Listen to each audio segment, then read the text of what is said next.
Hello everyone, I wish you all to have a good day. In this video, we will be seeing CA Final Self-Paced Online Modules, Set C, Paper 6, Arbitration and Conciliation Act 1996. In this particular video, we will be covering conciliation topic fully within 20 minutes. Before this chapter, there are several chapters like Enforcement of Foreign Awards and Arbitration. These are covered under previous videos. I have created a playlist for this subject. The playlist link is given in the description. Please watch the previous videos to understand the Arbitration Act fully. This video is an independent video conciliation topic. If you watch this topic separately also, you can understand about conciliation. But if you want to understand the Arbitration Act fully, please watch the previous videos. Now let's get into the topic. Conciliation. The section-wise weightage for this chapter given in ICA is 20 to 25 marks. By saying this weightage, you may think that this is a very tough topic or it may be difficult. So trust me, nothing is like that. It is a very easy topic, and if you concentrate a little bit, you can score all these marks very easily. You have to remember only a certain points with which you can answer most of the questions from the conciliation part. So stick to the video. You can understand the conciliation fully by the end of this video. Now let's start. First, we can see the meaning of the word conciliation. What is conciliation? As we see in arbitration, it is a method of alternative dispute resolution. This is also a method of alternative dispute resolution. Where the difference lies is the decision of the conciliation is not binding. But whereas if the arbitrator takes a decision, it is definitely binding. Generally, the decision taken in conciliation is not binding. It is the meaning is solution of disputes by discussion. There will be a conciliator. Like arbitrator in arbitration, we will have a conciliator. He will solve the dispute between two parties by discussion. It will involve a neutral third party called conciliator. It will result in an amicable settlement between parties. It will not be in a fighting manner. It will be in a compromise manner. More or less, the issue will be settled and you can go home happily. This is the main motive of conciliation. For understanding conciliation, we can take an example. For example, in a home, we have two persons. One is a brother and the other is a sister. We have a problem between these two. These two are fighting. And now for solving this fight, what will the mother do? They will hear the things. What is the argument of brother? What is the argument of sister? Like that they will hear, and they will make an amicable settlement. They will not say like this, hear the dispute and say that the sister won, the brother lost. Like that they will not say. They will result in an amicable settlement. They will compromise those two. They will pamper those two, and they will settle the dispute by discussion in an amicable way. Both the children will go happily. This is the result of conciliation. This is the same thing which is happening in conciliation also. The mother is giving the amicable settlement. Here the conciliator is giving the amicable settlement. We need not find out who won or who lost, but we have to make an amicable settlement. Now this is the characteristics of conciliation. Conciliation is voluntary. Both the parties must come willingly. We cannot force anyone to conciliation. Both the parties must come willingly. Non-adversarial. Adversary means fighting. One versus one. In this, the outcome will be one person won, other person lost. This is done in arbitration, but in conciliation, this is non-adversarial. That we cannot say one person won or one person lost. Both the persons will solve the dispute by discussion, and both of them will be happily going home. This is the outcome of conciliation. Now, confidentiality. There are only three people, same like arbitration, party 1, party 2, and then conciliator, party 1, party 2, arbitrator. So in this also confidentiality will be maintained. Assisted procedure. Party 1 and party 2 will perform the conciliation. Conciliator will help them to find out the solution. Finality of the settlement. In this there is a part. Like in arbitration we saw section 30 for settlement. In this also we have a settlement provision. If the conciliator provides a settlement and both the parties agree and sign the settlement agreement. Now if they sign the settlement agreement, it will be final and binding. But if they do not sign the settlement agreement, the conciliation outcome is not binding. This we will be seeing in the later part of the chapter. The next thing is conciliation is in India. According to which law conciliation is happening? In India, Part 3 of the Arbitration and Conciliation Act will apply to conciliation, and Code of Civil Procedure Section 89 will also apply. Here we will be seeing only about Part 3 of the Arbitration Act. It contains section number 61 to 81. Next we can see about section 61, application and scope. The section 61, which it is telling the application of the part which is regarding conciliation. This part applies to conciliation of disputes out of legal relationship, whether contractual or not. There should be a legal relationship, like a lessor-lessee or buyer-seller. Like that you should have a legal relationship. You should not have an illegal relationship. Whether you have a contract or not, that is secondary. Mainly you should have a legal relationship. It should not be illegal. This part will not apply where any disputes not submitted to conciliation due to any other law in force. For example, in any other law, it is given that certain disputes should not be submitted to conciliation. Then you have to follow that law, and that disputes will not come under conciliation. The main point in this section is you should have a legal relationship. Next, we can go to section 62, commencement of conciliation proceedings. When the conciliation proceedings will start, how it will be the procedure, that is given in section 62. The first step is given in subsection 1. The party initiating conciliation. There will be two parties in any conciliation, party 1 and party 2. One party will give a written invitation to the other party for conciliation.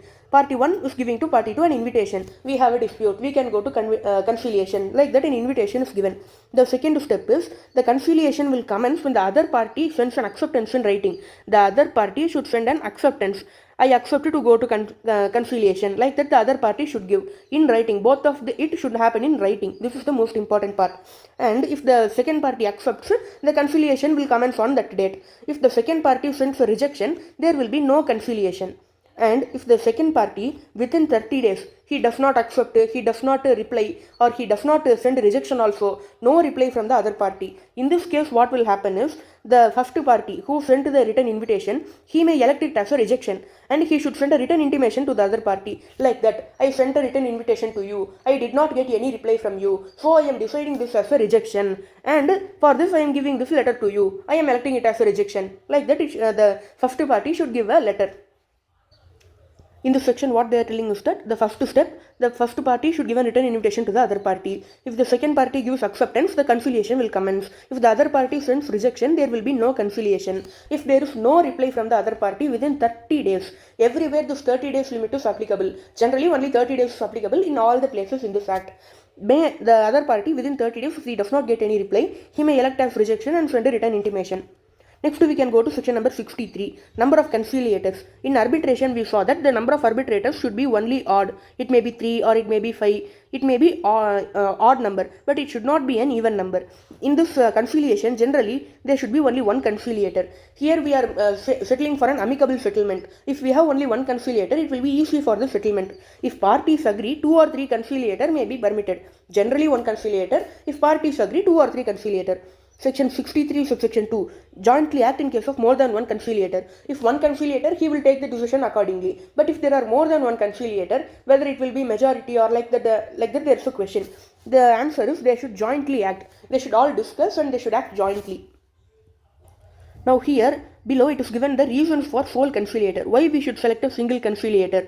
There is the reasons. Minimum complexity. Here we are going for amicable settlement. That is the compromise, but there will be a settlement overall. Here we should not have any complexity. So we need only one conciliator. Quicker solution. If there is only one conciliator, he can take the decision quickly. If there are more than one, they should discuss. They should take a decision jointly. It will take time. Less expensive. If we appoint one conciliator, definitely the cost will be low. Consistent approach. Every conciliator will have a different approach. If we have only one conciliator, he will take the dispute according to his approach and we can decide a settlement easily. Direct communication. If there is only one conciliator, you can tell to him directly anything. If there are many conciliators, you have to tell to all conciliators separately. It will be difficult. More efficient. One conciliator, there are less number of total persons involved. It will be efficient. Specific expertise. If you appoint only one conciliator, you can appoint a person with a specific expertise. For example, the issue is related to software. You can appoint a person who has a software expertise. The issue will be solved. Higher confidentiality. If the number of people involved in the conciliation is less, the confidentiality will be more. This is the logic. These reasons are not so important, but you can read it once to get a clarity. By this, you can answer some easy questions which will be coming in the exam. The next section is section 64, that one conciliator or two conciliator that we decided. Now how to appoint these conciliator, that is given under section 64. Subject to section 64 too. Now if there is only one conciliator, who will appoint it? Both the parties will make mutual agreement and appoint the conciliator. If there are two conciliator, one party will appoint one conciliator, other party will appoint another conciliator. This is the procedure. If there are three conciliator, one conciliator by each party, and then the third conciliator who will appoint, it will be appointed by mutual agreement of parties. The third conciliator is also called as presiding conciliator. If there is only one conciliator, mutual agreement. If there are two conciliators, each party will appoint one conciliator. If there are three conciliators, each party will appoint one conciliator, third conciliator by mutual agreement. The next section is section 64 subsection 2, assistance of institution. If you cannot appoint the conciliator by yourself, like in arbitration you are going to arbitral institution, like this also you can go to an institution. The institution will have the list of conciliator. You can select from this. They can have two choices. The institution will give a list. In that list you can choose the conciliator, or the institution itself will see the dispute. They will select the conciliator for you. In the second case, where the institution directly appoints the conciliator, the institution should take into account these factors: independence, whether the conciliator is independent or not, that they should verify; impartiality, whether he will be impartial or there is any relationship and he can be partial, like that also they should verify.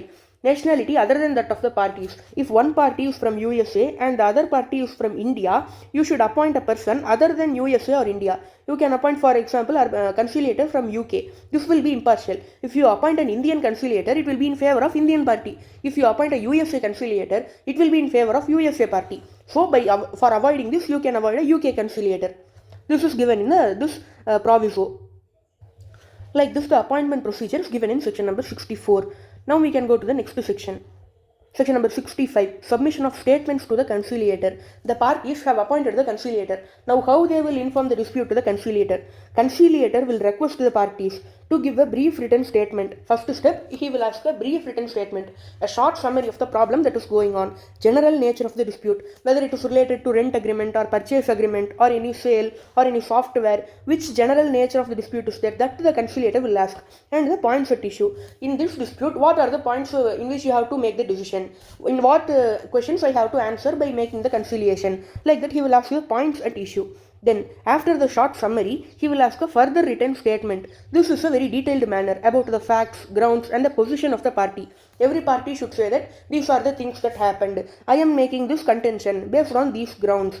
I will be taking this decision. You have to see the validity, whether this is correct or not. You should help in a settlement. Like that, each party will say the facts, grounds, and the position of the party. I am in which position, that also will be given. Supporting documentary evidence. If you have any support for your claims, any documentary evidence, you can also give that to the conciliator. The next step is additional information. Even after the detailed information, if the conciliator wants any additional information, that also you can ask from the parties. The first step, he will ask the general nature and the points at issue. This will be a short summary. The further written statement, it will contain facts, grounds, and the position of the party along with the evidence. The third thing is additional information. Also send the information to the other party. When one party is sending all this information to the conciliator, he should also send this to other party also. The meaning is, whatever the documents which is received by the conciliator should be given to other party also.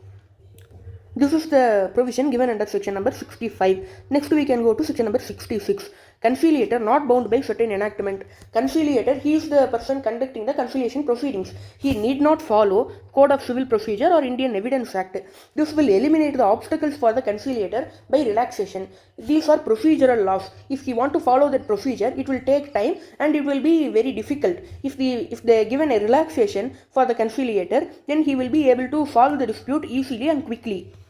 The next section is section 67, role of the conciliator. What the conciliator will do in the conciliation. The parties will send the statement. Now what the conciliator will do? He will assist in an independent and impartial manner. He will be independent and impartial. Conciliator will be guided by according to which procedure or according to which morality he will take the decisions. He will make the decision based on objectivity, fairness, and justice. He will be choosing the justice. He should stand on the point of the justice and make the decision. The next thing is also consider the rights and obligations of the parties. In the contract, there will be obligations and rights to the parties. That also he should consider while making the decision. Trade usage and circumstances, including previous business practices. That also he should consider. What are the circumstances of the case? Along with that, previous business practices. For example, it is a seller and buyer. There is a payment dispute. How much payment they should give, when the payment should be paid. That is the dispute. That is the dispute given to conciliation. Here, the conciliator should take into account the previous business practice. Before this transaction, while making sales or purchase, what is the practice that was followed, when the payment will be given, how it will be decided. That also you should take into account. Here, the next point is, conciliator can conduct the proceedings in the manner he considers appropriate. He can conduct it according to his own wish, but he should take into account the circumstances, as we saw already. Wish of the party to hear oral statement. If a party says that I will say oral statement, and that conciliator may or may not allow it. Speedy settlement. The conciliator should work in a motive to give the speedy settlement. He cannot prolong the case for a very longer period. He should make a quick settlement. Next, after doing this, what the conciliator will do? He will make proposals for settlement at any stage. It need not be in writing. Reasons also not required. Once the conciliator hears the problem, he gets all the brief, detailed notice. He will learn about the brief summary of the problem. He will get the detailed information. Now he can make a proposal for settlement. He can get both the parties in a single place, and he can talk to them and make a settlement at any stage. At the beginning stage or at the end stage, at any stage he can make a settlement. The settlement need not be in writing. It can be in oral also, and reasons are not required. Why I am making this settlement? That reason it is not required. This is given under section 67 subsection 4. The main points given on this section is he should be independent and impartial. Who? The conciliator. He should be guided by fairness, justice and objectivity. He should also consider the rights and obligation, trade usage and previous business practices. And the conciliator can conduct in the manner he considers appropriate, take into account circumstances, oral statement, speedy settlement. He can make settlement proposal also at any stage. It need not be in writing. Reasons not required. The next section is section number 68, administrative assistance. What is administrative assistance? One party is giving the statements to the conciliator. Now who will send this to other party? Who will verify whether the conciliator and the other party received the statement? These are all the administrative work. For that, the conciliator can arrange an institution or some person. He can appoint a person for verifying whether the statement reached the other party, whether the date of the meeting is properly conveyed to the other party. These and all, he may appoint an institution or a person. The next section is section number 69, communication between the conciliator and parties. Parties and conciliator, how they will communicate by statement and how it will be procedure, that it is given in section 69. Conciliator may invite the parties to meet him. The parties can meet the conciliator in person. For that there should be an invitation. That invitation may be in oral or writing. The conciliator can meet the parties separately. Party 1 and party 2 he can meet separately. First he will meet party 1, then he will meet party 2. It may be like that, or together. Both the parties will be in a place and conciliator will go and meet them. Then the parties can select the location for the meeting. Where the meeting should happen, the parties will select the location. But if the parties do not select, then the place will be determined by the conciliator. How the conciliator will determine the place? After consultation with the parties. He will ask the parties where we can keep the meeting. Like that he will ask. And then he should also consider the circumstances. He should also take the situation, what is happening, where we can keep. If we keep at this place, whether there will be any problem. Like that also he should consider. The next section is section number 70, disclosure of information. If one party tells certain information to the conciliator, whether the conciliator can tell it to the other party or not, that is the question here. One party discloses information to the conciliator, and the conciliator, what he should do is that he should tell the substance of the information to the other party. Like this, the first party has told me all these reasons and the problems. What are you telling about this? Like that he should tell the substance of the information so as to get an explanation from the other party. Only if the other party knows the problem, he can give a proper explanation. For that, the problem conveyed by one party to the conciliator, he should tell the substance of the information to the other party. And if one party discloses information and informs the conciliator to keep it confidential, the party is telling the conciliator, this is a very important thing, do not tell it to the other party, keep it confidential. If the party informs conciliator like this, the conciliator should not inform to the other party. Generally, he can tell the substance of the information. If the confidential thing is given, he cannot inform this. The next section we are going to see is section number 73, settlement agreement. Like we saw in arbitration, section 30, settlement. In this we have section number 73. Certain section numbers you have to remember it by heart. This is one of the section numbers. Section number 73 is for settlement. In arbitration, section number 30 is for settlement. Now, conciliator finds that there is a possible settlement. After hearing the circumstances, after making many meetings with the parties, he is seeing that there is a settlement which is possible between the parties. Now, what he will do is he will formulate a settlement agreement. Like that party 1 will do this and all, party 2 will do this and all, this much amount will be paid, this will be paid within this time limit. Like that everything he will write in a settlement agreement. And this agreement he will show to the parties. And the parties will make observation. This thing is correct, this thing is wrong. We can change the venue of the meeting. The time limit must be increased. Like that, the parties will give recommendation. That is called observation in this section.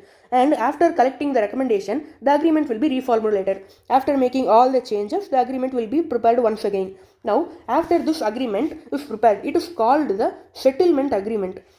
This is called the settlement agreement. If the parties reach the settlement agreement, under the above section, if they find the agreement, they have prepared it and finalized it, then they have to draw up a written agreement. The conciliator may assist at the parties' request. By writing all the things, they should make a final agreement. This agreement, either it can be prepared by the parties itself, or if the parties could not prepare by themselves, they can ask the help of the conciliator to prepare the agreement. Now, this agreement is prepared and finalized. The next step is signing the agreement. Both the parties will be signing the agreement. After the signing, whether they can go against the agreement, like that there is a question. The agreement will be final and binding on the parties. Like I said earlier, generally the decision under conciliation, it is not binding. But in this case, where there is a settlement agreement, both the parties agreed and signed the agreement, then it is a binding decision and a final decision. Where there is no settlement agreement, it is not binding. If the agreement is signed, then it is a binding decision, meaning the parties cannot go against the agreement. Now, the next point is conciliator shall authenticate the agreement. He will make a seal or he will make a signature, like that he will authenticate the agreement. After this step, the agreement will be very authentic. It will be signed by, it have the sign of conciliator along with the parties. It have the sign of all the conciliator. Now, it will be an authentic agreement. Furnish a copy to each party. After authentifying the agreement, he should send the copy to each party. Successful conciliation, when it is happening, is when the settlement agreement is signed and comes into existence. The conciliation is successful only when there is a settlement agreement signed. The main points in this section is section number 73, the number you have to remember, that is one important thing. The conciliator will find a possible settlement, then he will prepare a settlement agreement and they will collect recommendation from the party, and then after incorporating the recommendation, they will prepare a final agreement. After preparing the final agreement, it will be written either by the party themselves or the conciliator may help in preparing the agreement. Then the agreement will be signed. After signing, it will be final and binding on the parties. And then the conciliator will authenticate the agreement. After authenticating, one copy will be sent to each party. Only when the settlement agreement is signed, it is a successful conciliation. The next section we are going to see is section number 74, status and effect of the settlement agreement. The settlement agreement is signed. What is the legal status of that agreement? It will be in the same status as an arbitral award and section 30 settlement. As I saw earlier, both are similar. Section number 73 settlement and section number 30 settlement, both are similar. The settlement agreement will be treated as an arbitral award and section 30 settlement. Section number 76, termination of proceedings. When the proceedings will end, that is the question here. Now there are many situations here. If the settlement agreement is signed, the termination of proceedings, when the proceedings will end, after this there will be no proceedings, that is the date of agreement. Settlement agreement signed, the date on which the agreement is signed, will be the date for termination. By a written declaration from the conciliator. The conciliator is giving a declaration. From this date, the conciliation proceedings will not happen. Like that, if the declaration is given, it will be from the date of declaration.